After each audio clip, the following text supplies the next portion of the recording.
Hello, मैं हूं doctor Faizi और आप देख रहे हैं channel droid classes. Droid classes के कोर्स कोड 01 में आपका स्वागत है और ये वीडियो सीरीज है VSTH 10। इसके पहले आपने VSTH 9 देख रखा होगा। VSTH 9 में हम लोगों ने मॉलिक्यूल को क्लासिफाई किया था कि कितने प्रकार के मॉलिक्यूल हो सकते हैं। Monoatomic molecule, diatomic molecule, triatomic molecule, tetraatomic molecule, polyatomic molecule. Molecule diatomic है तो वो होमोडायटॉमिक मॉलिक्यूल, हेटेरोडायटॉमिक मॉलिक्यूल भी हो सकता है। ये ट्राइएटॉमिक के साथ भी होगा, टेट्रा पॉली के साथ भी होगा। तो चलिए आज हम लोग इसके आगे बढ़ते हैं। सबसे पहले आज हम मॉलिक्यूलर वेट की बात करें। मॉलिक्यूलर वेट की बात करें। Molecular weight, molecular wait. अब यहां पर आप समझिए, इसे हम मॉलिक्यूलर मास भी कह सकते हैं। मैंने बार बार कहा कि केमिस्ट्री में वेट और मास में जब तक ये कहा ना जाए कोई डिफरेंस नहीं है। मॉलिक्यूलर मास,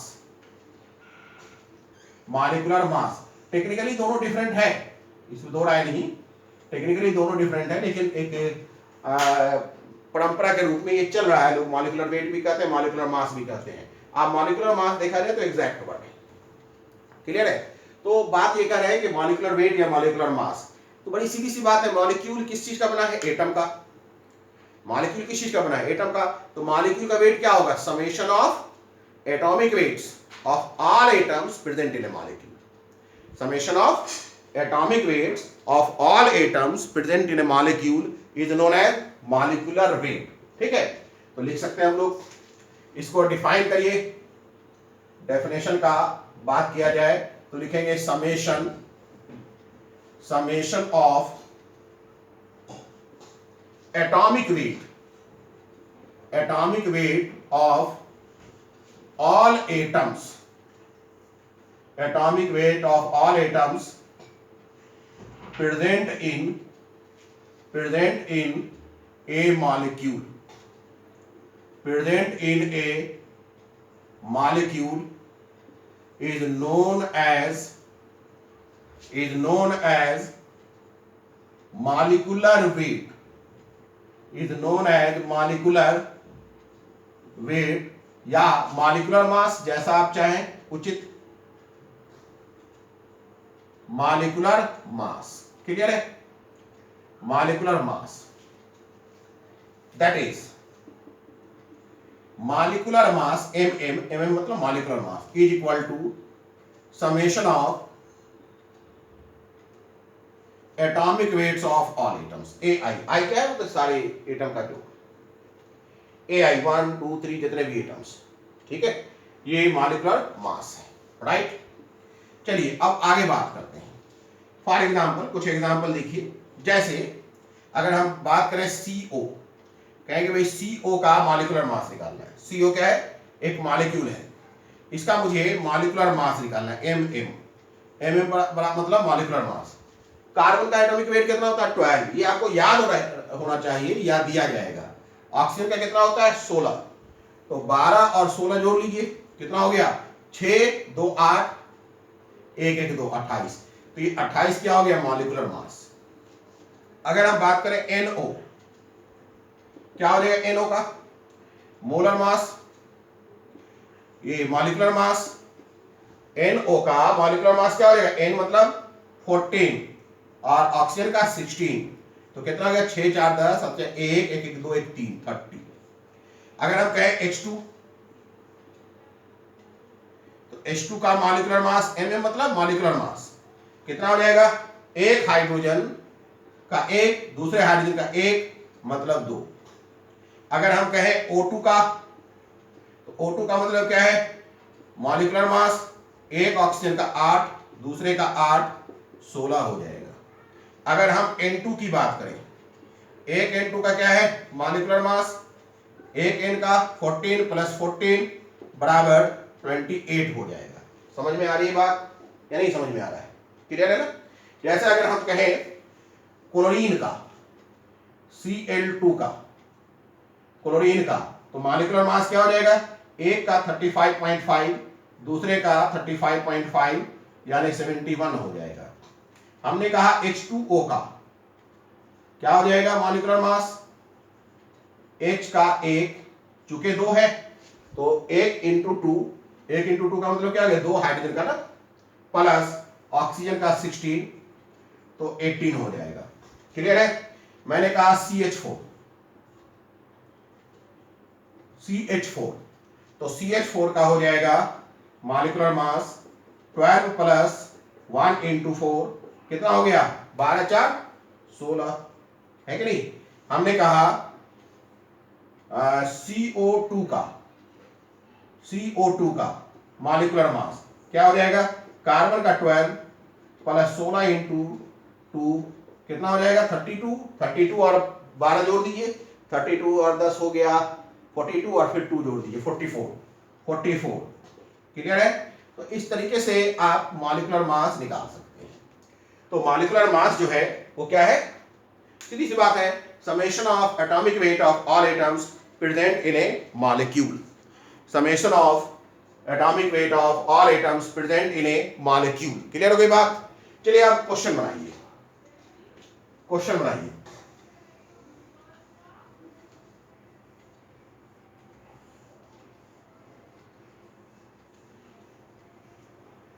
अब आप क्वेश्चन बनाएं।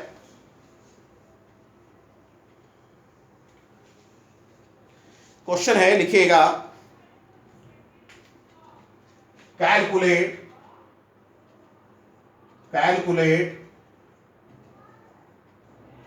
The molecular mass, calculate the molecular mass of the following. ये बताने के पीछे मकसद ये है कि जो सब हम लिख रहे हैं वो आपको धीरे धीरे आना चाहिए। इन सब का मॉलिक्यूलर मास आपको याद ही रहे तो बेहतर है, ये मैं आपको बता रहा हूं। क्लियर है? जैसे H2S B number, NH3 C number, PH3 D number, H2SO4 E number, H3PO4, है कि नहीं?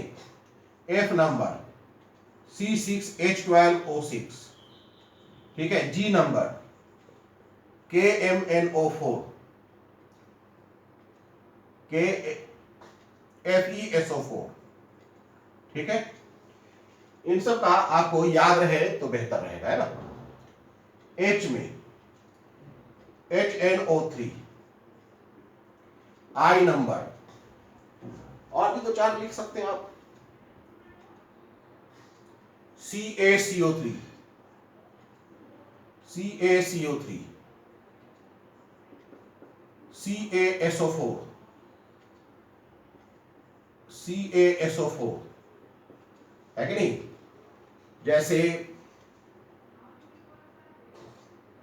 H3PO4 हो गया, SO2, SO3, ETC। इतना इतना ही करिए। देखिए है क्या कि जब हम कोई चीज पढ़ते हैं तो उसकी अपनी एक वोकैबुलरी होती है, जब हम कोई चीज बोलते हैं तो उसकी अपनी एक वोकैबुलरी होती है। मतलब ये कि जब हम हिंदी बोलते हैं तो हम बढ़िया हिंदी तभी बोल सकते हैं जब मेरे पास ज़्यादा शब्द हो। इंग्लिश बोलते हैं तो हम बढ़िया इंग्लिश तभी बोल सकते हैं जब मेरे पास ज़्यादा शब्द हो। तो उसी तरीके से हम केमिस्ट्री पढ़ते हैं तो बढ़िया केमिस्ट्री तभी पढ़ सकते हैं जब हमारे पास जो उसके बेसिक लैंग्वेज है या बेसिक जो टर्मिनोलॉजीज है, जैसे एटम, एटॉमिक वेट, उसके एटॉमिक वेट के values, molecule weight, molecular weight के वैल्यूज, तो इन सबको जितना ज़्यादा से ज़्यादा आपके दिमाग में घूम रहा हो, जितना आप ज़्यादा से ज़्यादा याद रख रहे हो, उतना आपको आसानी होगी। तो ये सब प्रैक्टिस से हो जाता है और ये सब प्रैक्टिस के लिए दिया गया है। अब इसका सॉल्यूशन देखिए।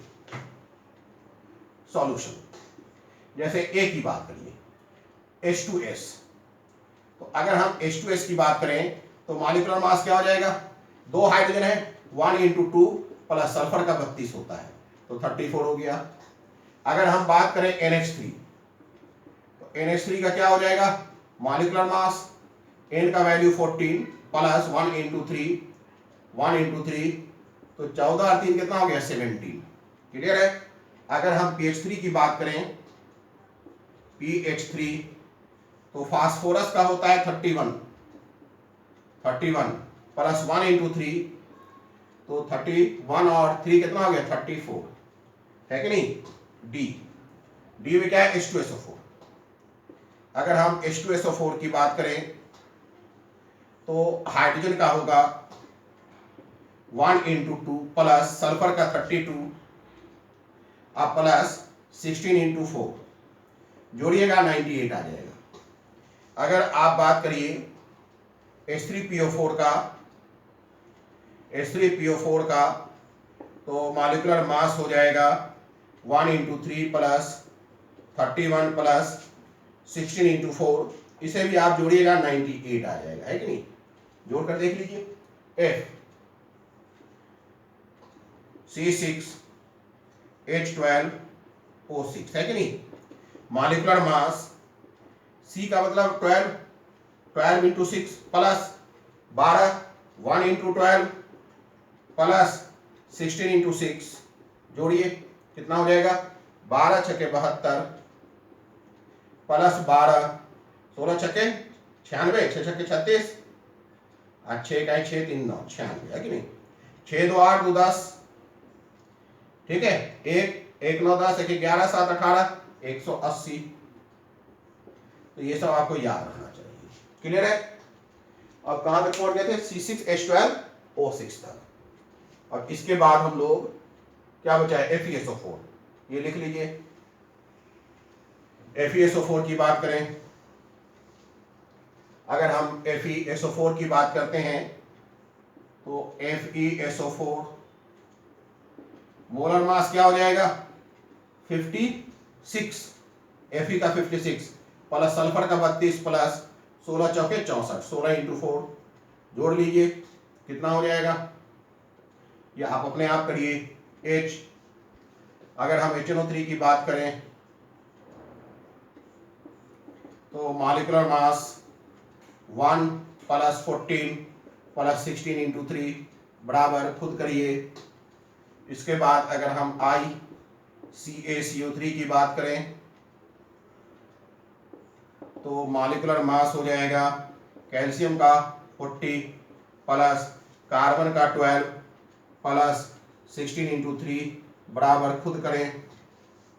इसके बाद है J calcium sulphate CaSO4, molecular mass की बात करिए कैल्शियम का 40 प्लस सल्फर का 32 प्लस 16 × 4 बराबर खुद करें। इसके बाद है KSO2, मॉलिक्यूलर मास की बात करिए सल्फर 32, है कि नहीं, प्लस ऑक्सीजन का 16 × 2 बराबर आपकी जिम्मेदारी। L की बात करिए SO3, मॉलिक्यूलर मास S का 32 16 × 3 बराबर, क्या जोड़ करने आता ही होगा आपको, आराम से जोड़ करिए, है। तो ये सब आप करें, इस तरीके से आप चाहेंगे तो आराम से मॉलिक्यूलर मास निकाल लेंगे। क्लियर हो गई बात, कहीं कोई दिक्कत। चलिए अब एक डिस्कशन करते हैं। Discussion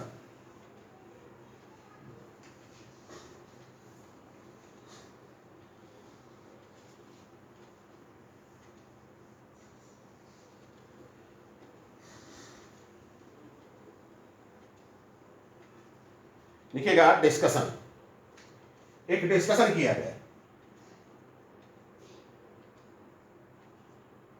discussion molecular mass mm of C6H12O6 is equal to 180। Clear है। व्हाट डज इट मीन, क्या मतलब है इसका, what does it means, what does it means क्या मतलब है। इसका मतलब ये है कि ये जो मॉलिक्यूलर मास है, चूंकि summation of atomic weights of all atom है, that's why it is also a relative term. Relative atomic mass है, रिलेटिव मॉलिक्यूलर मास है, ये भी रिलेटिव मॉलिक्यूलर मास है। जैसे एटम रिलेटिव एटॉमिक मास था, वैसे अब ये रिलेटिव मॉलिक्यूलर मास कहलाएगा। क्लियर है। तो हम लिख सकते हैं, इसका आंसर लिख सकते हैं it is relative molecular mass. It is relative molecular mass. ठीक है, it is relative molecular mass. ये relative molecular mass है। जैसे एटम relative atomic mass रखता था, वैसे ही मॉलिक्यूल का ये relative molecular mass हो जाएगा। क्यों? क्योंकि इसके जो मास है वो एटम के मास का जोड़ है और एटम का मास रिलेटिव एटॉमिक मास है। तो अब हमारा टॉपिक ही बन जाएगा रिलेटिव मॉलिक्यूलर मास। लिखेगा रिलेटिव मॉलिक्यूलर मास, लिखिए रिलेटिव मॉलिक्यूलर मास, रिलेटिव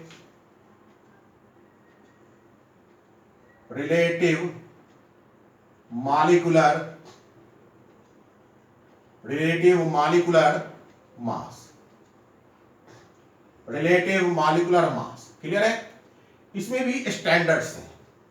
कौन स्टैंडर्ड है? जो स्टैंडर्ड वहां था वही स्टैंडर्ड है। पहला है हाइड्रोजन स्टैंडर्ड, ठीक है। दूसरा है O16 स्टैंडर्ड, O16 स्टैंडर्ड। तीसरा है C12 standard, C12 standard. Same relative molecular मास। अब हम लिखेंगे, सेम है, वही चीज है, लेकिन रिपीट करते रहें। रिलेटिव मॉलिक्यूलर मास,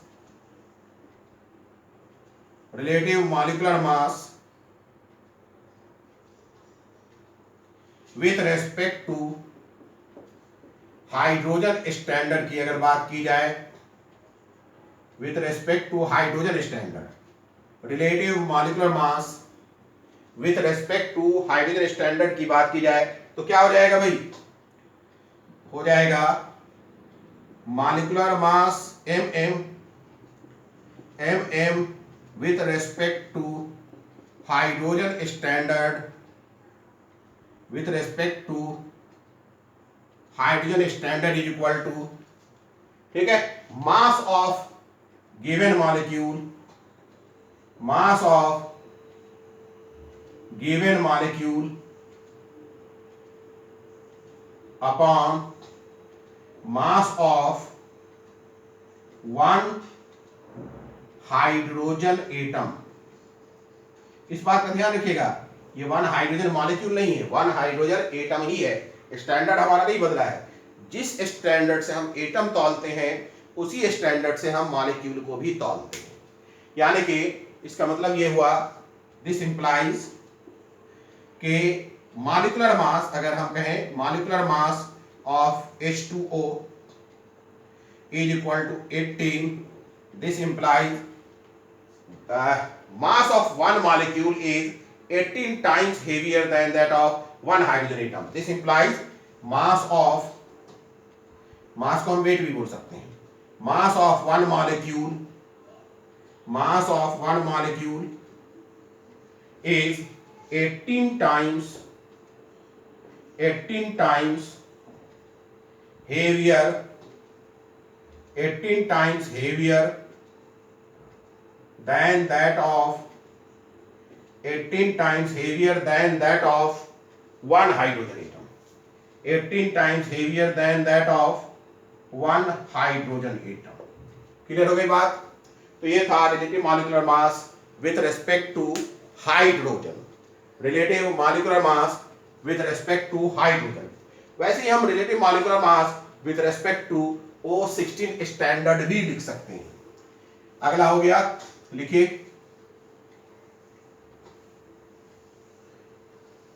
नेक्स्ट, लिखिएगा next relative molecular mass with respect to O16 standard, relative molecular mass, relative molecular mass with respect to O16 standard, relative molecular mass with respect to O16 standard। क्या हो जाएगा भाई? Molar mass of one molecule, molar mass लिखिए ऐसे ही direct, with respect to O16 is equal to mass of given molecule, mass of given molecule upon, standard क्या है, mass of 1/16 parts by weight of 1 O16 atom, ये भी 1 O16 atom ही रहेगा। Clear है? इसका मतलब ये हो गया कि अगर molar mass of water is equal to 18 है, व्हाट डज इट मीन, इसका मतलब ये है कि mass of one molecule, mass of one molecule of H2O, mass of one molecule of H2O is 18 times heavier, 18 times heavier than that of 18 times heavier than that of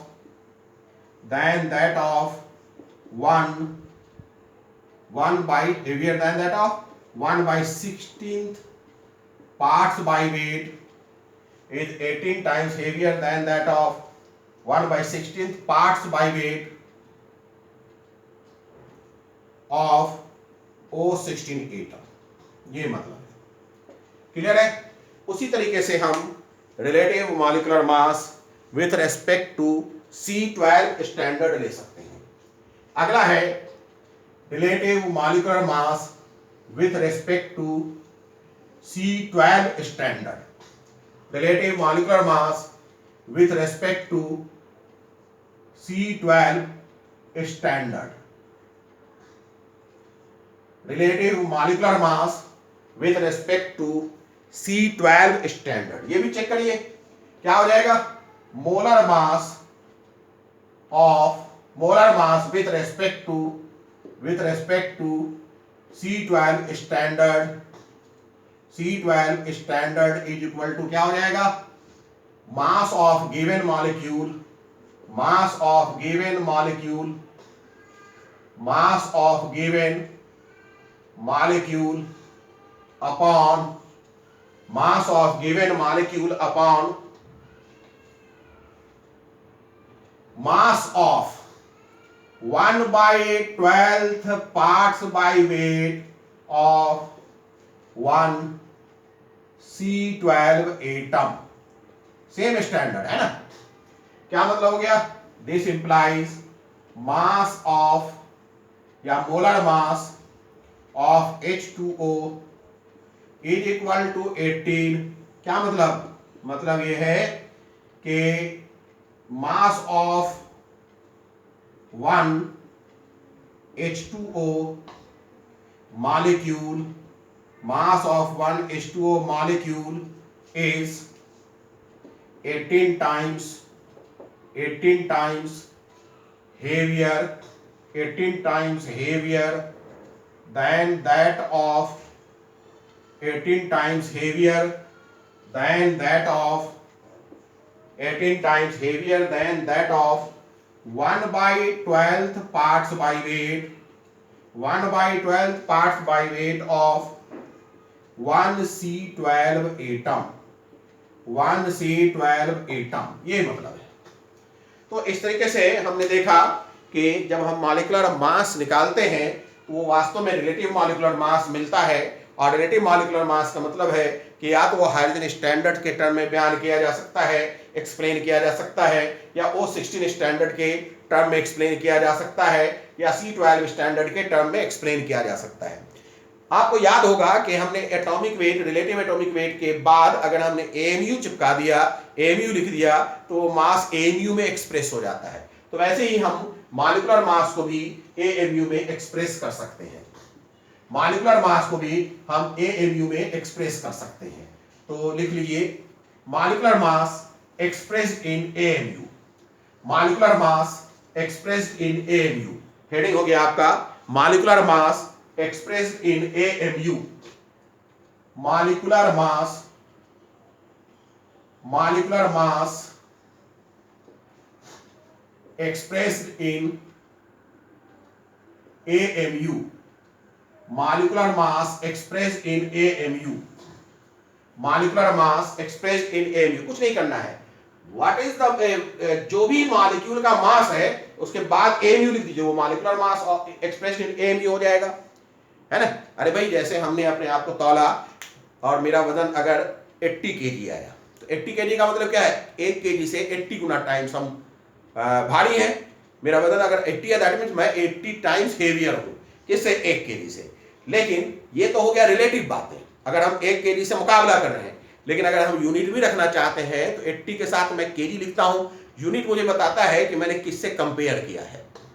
तो यहाँ AMU एक किस्म से यूनिट हो जाएगा और ये बता रहा है कि ये AMU से कंपेयर है, और AMU क्या है, एक हाइड्रोजन एटम का वेट है, या फिर 1/16 parts by weight of O16 का वेट है, या फिर 1/12 parts by weight of C12 का वेट है। तो मैं इसे AMU में भी एक्सप्रेस कर सकता हूं। तो इसे सीधी सी बात है, लिखेगा relative atomic weight expressed in AMU, ठीक है, is known as AMU weight कर सकते हैं, है ना। तो सीधी सी बात है, मैं कुछ एग्जांपल से देता हूं, डिस्कशन में एग्जांपल पेश करता हूं, या इसे आप एग्जांपल से बढ़िया इलस्ट्रेशन कर सकते हैं। इलस्ट्रेशन से मैं इसे बताना चाहता हूं, ये है मॉलिक्यूल, ये है मॉलिक्यूल, क्लियर है। ये है MM मतलब मॉलिक्यूलर मास, रिलेटिव लिख देते हैं, यानी रिलेटिव मॉलिक्यूलर मास है। और ये भी MM है, लेकिन AMU यानी AMU में इसे एक्सप्रेस किया जाएगा। बहुत आसान है, मान लेते हैं मैंने H2 लिया, तो इसका मॉलिक्यूलर मास 2, अभी थोड़ी देर पहले पढ़ाया, AMU में 2 AMU हो जाएगा, ठीक है। अगर हमने O2 लिया, मॉलिक्यूलर मास 32, AMU में 32 AMU हो जाएगा। अगर हमने मॉलिक्यूल लिया N2, मॉलिक्यूलर मास क्या हो जाएगा, 28, AMU में 28 AMU हो जाएगा, क्लियर है। अगर हमने लिया H2O, तो इसका 18 हो जाएगा, AMU में 18 हो जाएगा, 18 AMU। अगर हमने ग्लूकोज ले लिया C6, H12O6 ले लिया, इसका मॉलिक्यूलर मास 180, तो ये क्या हो जाएगा, 180 AMU। तो कहने का ये मतलब है, कहने का ये तात्पर्य है कि जो भी मोलर मास निकलेगा उसमें आप AMU लिख दीजिए, तो ये molar mass expressed in AMU हो जाएगा। तो हम मोलर मास को AMU में भी लिख सकते हैं, मोलर मास को हम रिलेटिव टर्म में भी लिख सकते हैं, क्लियर है। अब हम लोग लिखेंगे एक क्वेश्चन बनाइए, लिखिए। क्वेश्चन है, what is the mass of one glucose molecule, what is the mass of one glucose molecule. Question है, what is the mass of one glucose molecule, what is the mass of one glucose molecule, what is the mass of one glucose molecule in gram, what is the mass of one glucose molecule in gram। तो ये क्या पूछ रहा है, mass of one glucose molecule, लेकिन साफ कर रहा है ग्राम में चाहिए, क्लियर है। क्या सॉल्यूशन होगा, पहले तो मुझे मोलर मास निकालना पड़ेगा, molar mass of glucose. Glucose मतलब आप समझते हैं, ग्लूकोज का मतलब है C6H12O6। पहले तो ये निकालेंगे, mass of, molar mass of glucose, ठीक है। इसे आप निकाल सकते हैं, सभी का एटॉमिक वेट जोड़ दीजिए, जो भी इसमें एटम है सबका जोड़ दीजिए, इसे आपने निकाला 180, क्लियर है। फिर अगर हम मास of glucose molecule in AMU कर दें, mass of, molar mass of glucose molecule in AMU, glucose molecule in AMU, तो क्या हो जाएगा, 180 AMU। अब मुझे क्या करना है, ग्राम में बदलना है। मुझे मालूम है कि 1 AMU बराबर होता है 10/6 इंटू 10 पर पावर माइनस 24 ग्राम। ये होता है कि नहीं? 1 बाई क्या होता है 10/6 होता है या 1.67 इंटू 10 पर पावर माइनस 24, जैसे भी आप चाहे लिखें। तो अगर मुझे ये रिलेशन मालूम है तो मैं इस रिलेशन से फायदा उठाते हुए क्या करूंगा, आराम से इसे ग्राम में कन्वर्ट कर देंगे। Molar mass of glucose molecule in gram is equal to 180 AMU का वैल्यू रख दीजिए यहां से लेकर इंटू 10/6 इंटू 10 पर पावर माइनस 24 ग्राम। 6 × 18 30 तो हो जाएगा 300 इंटू 10 पर पावर माइनस 24 ग्राम। थोड़ा और इसे छोटा करिए तो 3 इंटू 2 इसमें से चला जाएगा 10 पर पावर माइनस 22 ग्राम। तो ये हमारा एक मॉलिक्यूल ग्लूकोज का मास हो जाएगा 3 इंटू 10 पर पावर माइनस 22 ग्राम। क्लियर है? ये एक मॉलिक्यूल का मास हो जाएगा। बहुत आराम से इसे आप सॉल्व कर सकते हैं। तो इस तरीके से आपने क्या देखा, मॉलिक्यूल का मास देखा, मोलर मास देखा। आपने क्या देखा, मोलर मास को एमयू में एक्सप्रेस होते हुए देखा। आपने ये देखा कि एक मॉलिक्यूल का मास ग्राम में हम कैसे बनाते हैं। अब याद करिए, हमने ये सब चीज एटम में भी देखा था। एटॉमिक वेट देखा था, रिलेटिव देखा था, एटॉमिक वेट एमयू में देखा था। उसके बाद हमारे सामने एक शब्द आया था ग्राम एटॉमिक वेट। एक शब्द आया था ग्राम एटॉमिक वेट। वैसे ही अब यहां मॉलिक्यूलर मास के बाद या मॉलिक्यूलर वेट के बाद एक शब्द आएगा ग्राम मॉलिक्यूलर मास। क्या शब्द आएगा? Gram molecular mass. तो आज हम लोग इतना ही पढ़ेंगे। अगले वीडियो सीरीज में ग्राम मॉलिक्यूलर मास की बात की जाएगी। अगले वीडियो सीरीज में ग्राम मॉलिक्यूलर मास की बात की जाएगी। ये VSTH 10 है। VSTH 11 में ग्राम मॉलिक्यूलर मास की बात की जाएगी। क्लियर है?